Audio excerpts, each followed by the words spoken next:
Baiklah saudara, ini bukan sekadar konten, ini betul-betul mengingatkan kepada kita bahawa kalau sound kita yang biasa-biasa saja, yang kelas menengah, biasa-biasa saja, enggak terlalu mahal, enggak elit, enggak usahlah pakai DLMS manajemen. Makin hancur suaranya, makin hancur. Kenapa? Kalau sound kita bagus, mahal, berdentum, besar, wattnya, speaker mahal, bisa enggak ketara penurunan penyusutan dari suaranya. Tapi kalau sound kita biasa-biasa saja, penurunan penyusutannya begitu nyata ketika kita memakai digital seperti DLMS tersebut. Banyak kasus, bukan banyak, ini nyata-nyata, saya nggak bohong. Banyak di daerah saya yang memakai manajemen itu nggak bagus, suara vokalnya nggak dapat, nggak bersih, nggak nembak, nggak jelas, nggak ringan, berat.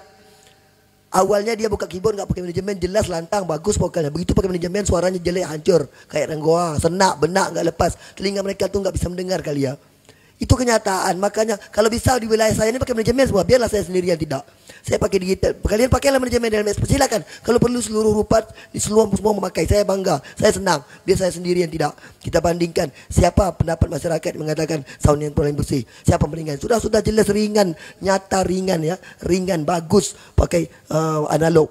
Hasilnya jelas. Tapi ingat ada satu hal yang perlu diingat, tidak boleh satu equalizer digunakan untuk seluruh power atau speaker. Nanti bassnya ada di 18, middle-nya ada di 18, high-nya ada di 18, maka suaranya jelek, bunyi babi. Jadi tetap harus buat 3 way, betul-betul 3 way, jangan asal-asal 3 way. Nggak boleh satu equalizer itu gabung untuk menyeluruh. Ya kalau dibandingkan manajemen kalah dia. Kalau perbandingannya seperti itu jelas kalah.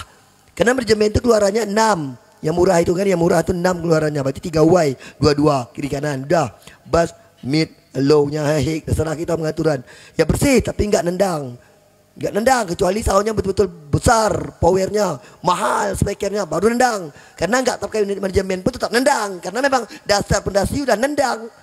Kalau sound kita biasa, ini kelas H nggak usah sok-sokan pakai manajemen. Ini bukan sekadar konten, tapi asli nyata. Kalau membandingkan manajemen sama equalizer, jangan gunakan satu equalizer seperti saya nih. 3 crossover, 2 yang pakai, 1 serap. Ini equalizer saya untuk high mid, khusus 1 power high mid. Saya buang cut, low cutnya. Bagaimana vokal supaya jelas, lantang, jernih, jernih jelas gitu. Ringkas lagi kan. Itu nyata ini kan. Nyata bagaimana twitternya halus. Nah, ini crossover 1 untuk mid low. Ini untuk sub. Di mana salahnya? Enggak ada. Kalau manajemen kalau salah setting kita macam nak mampus nyeting ni tengah tak mungkin tengah nyanyi kita nyeting. Mana bisa muka-muka menu enggak sempat, apalagi yang tukang yang punya manajemen enggak bisa nyetel. Yang nyetel orang lain, makin susah di lapangan. Kalau ini tinggal putar, kita mau pakai seperti apa bassnya. Ini low-nya terlalu sub, kurang sedikit, tambah middle-nya, ditebal sedikit middle low-nya, mid low-nya. Tinggal putar, enggak ada salahnya. Di mana salahnya? Yang jelas-jelas ini bagus, yang datang audio, yang keluar audio. Jenis file audio, tapi kalau manajemen yang datang audio diolah pula jadi digital. Seperti HP, alat dalam itu seperti alat HP kecil. Senak benak itu pasti, itu dah nyata. Coba kalian bandingkan. Kita boleh ngikut perkembangan zaman, tapi ikut juga seluruhnya. Powernya, semuanya mendukung. Jangan banding-banding band besar. Itu band-band besar pakai DLMS. Iya, karena mereka besar. Salah setting pun tetap dentum, tetap bersih. Karena memang udah bagus power sama speakernya. Intinya power speakernya dulu. Jadi itu ya. Kalian mau makailah, terserahlah kalian. Kalau di Rupat ini kalau pakai manajemen, saya anjurkan pakai manajemen semua. Biar saya sendirian tidak. Kita bandingkan apa pendapat masyarakat tentang sound. Sound akukah yang bersih atau sound mereka yang pakai manajemen? Enggak. Udah terbukti yang pakai manajemen itu suaranya benar. Apalagi yang punya manajemen enggak pada ngeset. Untuk apa? Kita punya sound kita enggak ngerti ngeset. Untuk apa kita buka sound system? Merepotkan, melelahkan, menyusahkan. Ya. Nah itu. Jadi itu sekali lagi semoga bermanfaat. Ini kita pakai, ingat, pakai banyak. Enggak habis biaya kok. Ini 500 bekas. Orang kan benci dengan ini. Crossover kita beli 500 baru 1.500.000. Manajemen yang bagus setara dengan equalizer itu harga 5 juta ke atas. Kalau 2 juta ke bawah udah di bawah equalizer. Hasilnya enggak ada cerita itu. Ya, jangan marah saya. Ini fakta, fakta. Terimalah kenyataan. Dah anak saya udah mau jajan. Nak usah pakai manajemen nak usah pakai DLMS ya.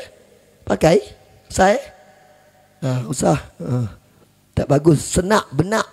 Berat. Karena sound system yang murah-murah, sound system yang kelas biasa-biasa saja, itu perlu konsumsi makanan yang kuat, yang pas. Kalau ditahan-tahan, alamat. Kalau nggak cukup pemasokannya, hancurlah. Ya lepas. Yang jelas pakai equalizer itu lepas.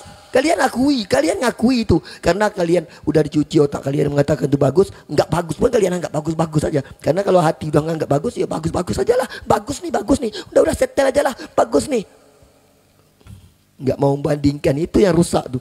Intinya pemakai manajemen rata-rata itu adalah orang yang enggak ngerti dengan manajemen itu sendiri. Hanya ucapan dari orang mengatakan itu bagus. Ya ingat. Enggak semua mengerti dengan manajemen. Kalau mengerti sekedar mengerti ngeset sikit, itu bukan ngerti namanya. Ngerti di sini betul-betul memahami. Makanya sebelum ngeset manajemen harus katam dulu equalizer. Di mana frekuensi 1K ini untuk apa gunanya? Frekuensi bass tebal di mana? Hik mid halus, hik kasar, hik lantang di mana? Katamkan dulu. Output inputnya pengaturan yang tepat gimana? Pengaturan input yang tepat itu gimana? Baru bisa terjun ke manajemen. Ini ngeset manajemen nggak tahu. Dah itu ya. Jadi katamkan dulu. Semuanya kita katamkan. Output inputnya, crossovernya. Ini jumpa crossover pun nggak pernah. Mau ngeset crossover di manajemen. Ya udah kacau. Ya itu saran saya. Kita yang sound biasa jangan sekali-kali memakai DMS. Dijamin gak bagus. Soal terbakar banyak yang pakai DMS jebol. Banyak, siapa bilang gak ada? Karena limiternya gak berfungsi dengan baik. Gak bisa dia ngatur limiter kompresor itu gak tepat. Ya, kalau diatur pula betul-betul nahan betul pula. Ketika mic kuat, musik ikut pelan. Mau jadi apa seperti itu sound system? Tertahan. Ketika mic kuat nyanyi, musik ikut terpengaruh. Senyawa semua, hancur sound system tuh. Apa enggak sakit telinga kalian dengar yang tahan-tahan seperti itu? Tengah enak dan tuh berhenti, naik lagi. Nanti berhenti suaranya, naik lagi. Kayak angin, kayak gelombang gitu. Enak. Enggak. Hal itu terjadi, hal itu nyata terlihat di sound system kita yang biasa. Mungkin sound-sound besar enggak. Tapi kalau sound-sound biasa, kalau dia aktif limiter kompresor bekerja dengan yang sebenarnya, maka hancurlah suara sound system kita. Enggak dapat tidak, itu pasti. Kalau musik jelas tahan. Ini seluruhnya. Kalau dah musik kuat, vokal ikut hilang. Vokal kuat, musik ikut hilang. Senyawa, habis semua. Kalau main band gimana? Gitar, bass, drum di situ pakai manajemen. Hilang semua. Dah lah. Itu semoga bermanfaat. Ini penting bagi kita. Bukan menghasut, tapi memberi semacam pandangan ya. Buat gambaran, dibuka. Jangan kita ikut perkembangan zaman. Kita cari job sebanyak-banyaknya. Itu yang penting.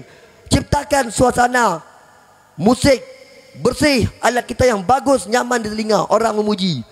Kalau ada orang memuji setiap kita manggung, itu dah paten. Macam alat saya, setiap manggung dipuji, nggak dapat pujian. Nggak percaya, tanyalah sama orang Rupat. Tanya aja. Ya, jadi bukan salah ngomong aja ya, tanya. Oke, terima kasih ya. Semoga bermanfaat dan sampai jumpa.